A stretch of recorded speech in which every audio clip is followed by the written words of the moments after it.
ಎಲ್ರಿಗೂ ನಮಸ್ಕಾರ. ಈ ವಿಡಿಯೋನಲ್ಲಿ ನಾನು ಮಕ್ಕಳ ರಿಲೇಟೆಡಾಗಿ ಒಂದು ಚಿಕ್ಕ ಟಿಪ್ ಹೇಳೋಣ ಅಂತ ಇದ್ದೀನಿ.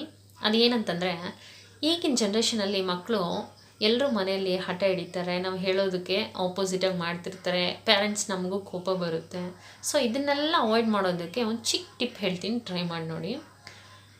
ನಾನು ನನ್ನ ಮಕ್ಳಿಗೆ ಟ್ರೈ ಮಾಡಿ ನೋಡಿದ್ದೀನಿ. ಈಗ ಒಂದು ವಿಷಯನ ನಾವು ಮಾಡಬೇಡಿ, ಇದು ಕೆಟ್ಟದ್ದು, ಇದು ಬೇಡ ಅಂತ ನಾವು ತುಂಬ ಖರಾರಾಗಿ ಹೇಳಿ ಕೋಪದಲ್ಲಿ ಹೇಳಿದ್ರೆ ಖಂಡಿತ ಮಕ್ಕಳು ಕೇಳಲ್ಲ. ನಾವು ಮಾಡಬೇಡಿ ಅಂತಂದರೆ ಅದನ್ನು ಮಾಡ್ತಾರೆ, ಅದನ್ನು ನೋಡ್ತಾರೆ. ಸೊ ಅದರಿಂದ ನಾವು ಈ ವಿಷಯನ ಮಾಡೋ ಬದಲು, ಚಿನ್ನ ನೀನು ಈ ಥರ ಮಾಡಿದ್ರೆ ಚೆನ್ನಾಗಿರುತ್ತಲ್ವಾ, ಈ ಟೈಮಲ್ಲಿ ನೀನು ಈ ಕೆಲಸ ಮಾಡಿದ್ರೆ ಎಷ್ಟು ಚೆನ್ನಾಗಿರುತ್ತಲ್ವ ಅಂತ ಎನ್ಕರೇಜ್ ಮಾಡಿ ನೋಡಿ. ಫಾರ್ ಎಕ್ಸಾಂಪಲ್, ಈಗ ಒಂದು ಡ್ರೆಸ್ ಆಗಲಿ, ಈ ಗ್ರೀನ್ ಕಲರ್ ನಿನಗೆ ಸೂಟ್ ಆಗೋಲ್ಲ ಚಿನ್ನ, ನಿನಗೆ ಈ ರೆಡ್ ಕಲರ್ ಸಖತ್ತಾಗಿರುತ್ತೆ, ಒಂದು ಸಲ ಹಾಕಿ ನೋಡಿದ್ರೆ ನಿನಗೆ ಸೂಪರಾಗಿರುತ್ತೆ ಅನಿಸುತ್ತೆ ನನಗೆ ಅಂತ ಸುಮ್ಮನೆ ಹೇಳಿ ನೋಡಿ. ಖಂಡಿತ ಅದನ್ನು ಹಾಕಿ ನೋಡಿ, ಟ್ರೈ ಮಾಡಿ ನೋಡ್ತಾರೆ.